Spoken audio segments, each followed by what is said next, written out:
Yo, what is up guys? Welcome back to another ship walk around. Today it is MISC's day at the Bevic Convention Center, so we are going to be checking out the big beast of a ship, the Starfarer Gemini. So let's go and retrieve it here, and I will see you guys outside on the landing pad in a second.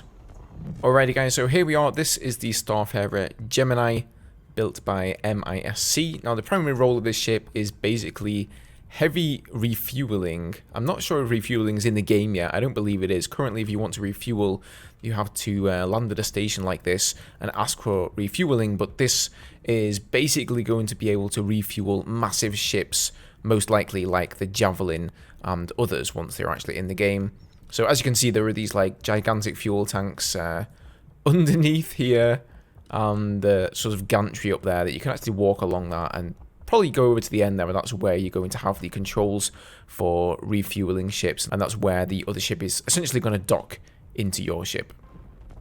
So this thing is 101 meters long. I do want to apologize. In my last video, a lot of you quite rightly pointed out that the Anvil Carrack is not the biggest flyable ship in the game, but rather the Reclaimer and the 890 Jump are the two biggest flyable ships. However, in my defense, I will say that the website is kind of weird. It says that they're basically still in development and they're waiting for resources in order to be able to model the ships, and a load of wrong stuff like that. And also, when I try to pledge and buy the ships for myself, I find that I can't actually do that. There is nowhere I can buy them. I don't know if that's part of the concierge program. For those who don't know, if you spend over $1,000 on the pledge store, you will be a VIP, otherwise known as a concierge in Star Citizen terms.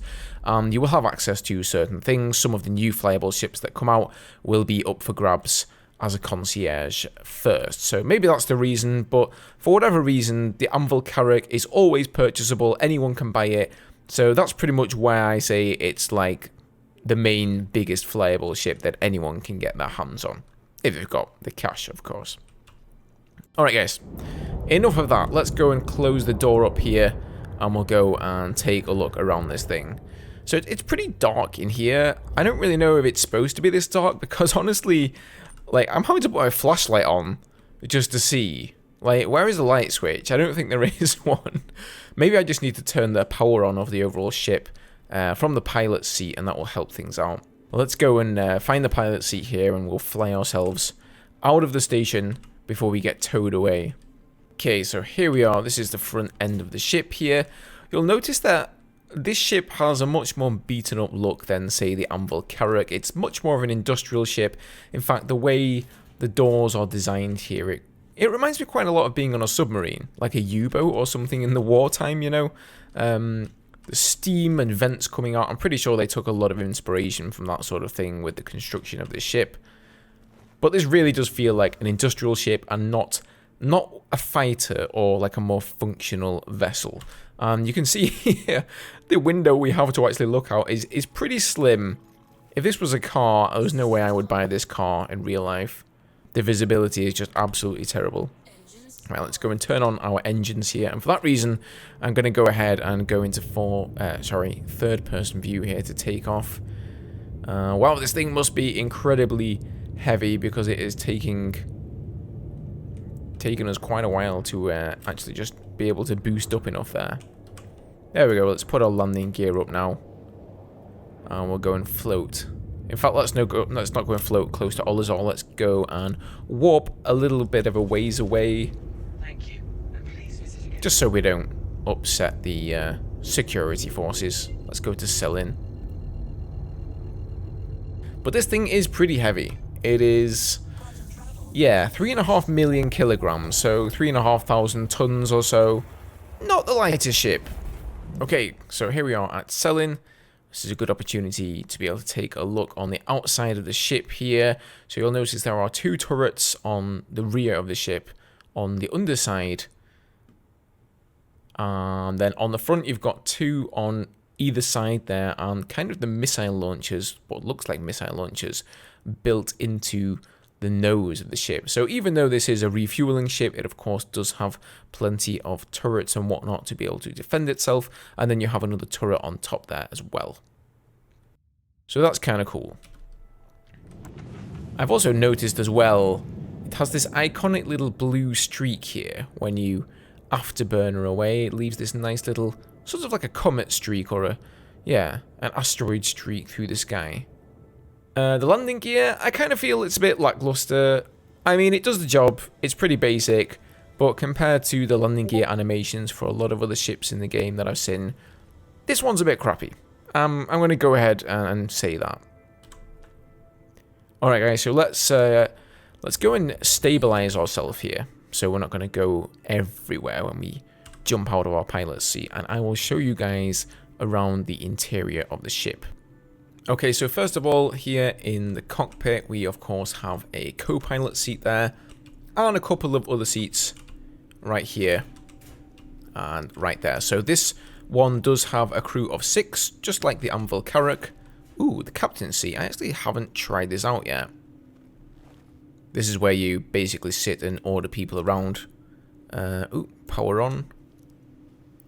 Oh, that's pretty cool. So instead of actually having... Yeah, can I talk? Okay, you didn't? Okay, thanks. Instead of actually having, you know, sort of touch screens or whatever built into the panels here, some of the screens in Star Citizen are holographic. So that's nice. I really feel like some Star Trek nerds are going to be able to make some dreams come true in this ship, though. So here we've got some escape pods by the looks of things. Continue on this way. And if we go around here, I do... No, we don't want to go up the ladder. Stay off of there, boy. I do believe this leads to the gantry. Be quiet, phone. Okay, so here we have the gantry. And these look to me like fuel lines. I don't know why. I feel like the colour orange is always something to do with fuel. Is that just me? Maybe that actually is a colour code for fuel lines and things like that. And there are a number of computers down here, so I do wonder if some of these will be operational at some point. I do sometimes wonder what the point is of implementing ships with specific roles, which they cannot even fulfill at the moment. And the Reclaimer is another one of those. As far as I understand it, the Reclaimer is like a mining ship and a processing ship. So you're supposed to be able to process materials that you've mined directly on board the ship. And I don't think any of that is actually working as is. Okay, so that is the outside area. Where are we going? We want to go this way. I think we need to actually go and take that ladder up that I almost mistakenly climbed up before. Yeah, definitely not as cushy as the Anvil Carrack, this thing. I mean, where are the elevators? There are elevators on here, but I mean, look, there were like maintenance crawl spaces and who knows, man.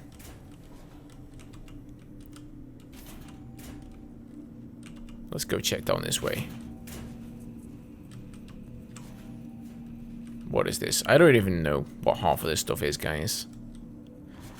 So far, there seem to be a lot less interactable things than when compared to the Anvil Carrack. Oh, okay, so now we're down one side of the ship here. It sort of branches off into either side. That's kind of cool that we can see in the window of the other side. You can even see the gas and stuff. Or the steam jets going off in there. And through here, I do believe, yep, we have the rear turrets. So this is one side. It's exactly the same on the other side. So I'll just show you guys the one side. Oh, wow. We did like a total flip there. That must be extremely disorientating if this was... Imagine if this was in VR. VR is actually planned for Star Citizen. So there we go. It seems we can't display the same amount of screen. We can't really pick what screen we display here, can we? We've just got our power priority in the throttle. We can switch fire mode, though, I think. So you can have them sort of alternate firing like that. Let's do that again. Or you can have them firing at the same time. So, yeah, we're in that left one at the moment, guys. So yeah, like I say, although it is a refueling ship, there's definitely plenty of firepower here. I hope I'm not going to die of dehydration during this video. You guys can see that counter in the bottom left there. That is actually my hydration level, 39% at the moment. For whatever reason, when I tried to go and buy some water in Port Olisar prior to the recording of this video, it wouldn't let me. It actually told me that the water was out of stock. I don't know if that's just a bug with the server or if that's supposed to be an immersion thing as well. I kind of hope it's not. Honestly, for the size of this ship and the price of it, I'm not totally impressed. Compared to all the detail that was put into the Anvil Carrack. Can I go up there? Yes, I can. Yeah, it seems a bit bare bones. I mean, there's lots of doors opening and places you can go, but there just doesn't really seem to be a whole lot of stuff behind them. Let's hop in the... can I actually get in there? Enter turret, there we go. I think this is the top turret. This has to be. Yeah. Power on. Where's our power? There we go. Hello. How can Miss help you today? Oh! Wait, let's destroy this moon. That's how you can help me. So this one has the M6A lasers. By the looks of it. You know, I'm pretty gutted as well because this week has just been a bit terrible for me. I've had doctor's appointments. I've had strange things happening with my computer, blue screens. So unfortunately, I've missed all of the Aegis showroom floor. I wasn't able to try out the Hammerhead, which is a massive bummer because I really wanted to try the Hammerhead. That thing looks like an absolute beast. But tomorrow we'll be getting the stuff from Drake. So I'm definitely going to try out the Caterpillar and show you guys that that's another massive industrial ship. So here, of course, we have plenty of bunks. You can lie down there and log out of the game if you wish.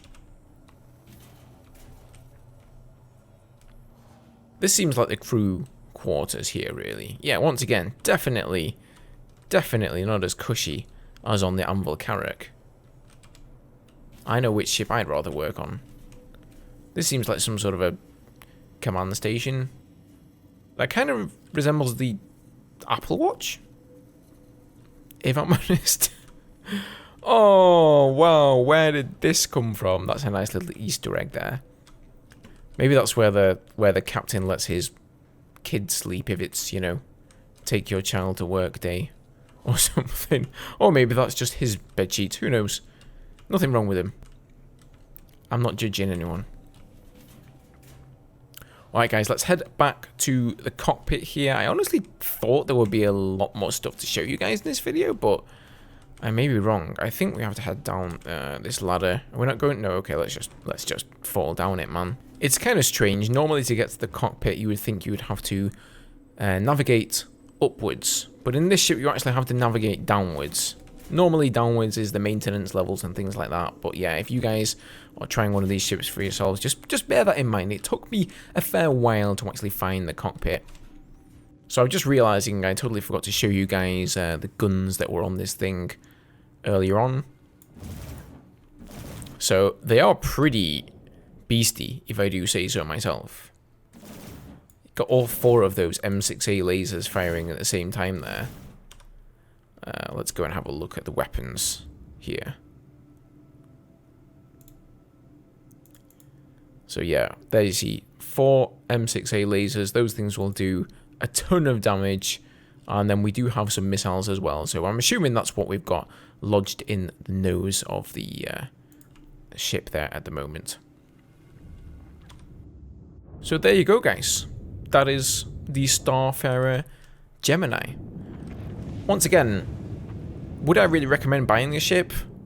I would probably say no, because I don't think in-flight refueling is a thing in the game yet even. It's definitely planned, but, you know, I get that they have to implement the ships that are capable of it before they implement the feature, because you can't really implement a feature and test it without having ships to actually, you know, fulfill that feature, I suppose.